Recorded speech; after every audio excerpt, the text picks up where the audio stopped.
switching between your Facebook profile and your business page. First, we're going to start here to the right-hand corner. There'll be a drop-down menu.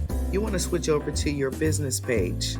A drop-down menu will pop up, and I'm going to choose my business page, which is BG Promotions Inc. Marketing Consulting Agency.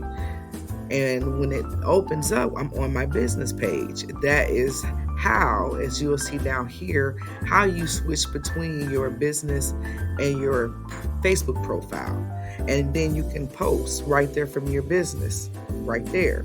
And to go back to your personal page, you go back to that right-hand corner again, and you can either click right there, that hover, or you can click these profiles, and I'll click the hover right there in the right-hand corner. And now I am back to the personal page. So it is very imperative to know the difference between posting on your Facebook profile and your business page. Thank you for your time.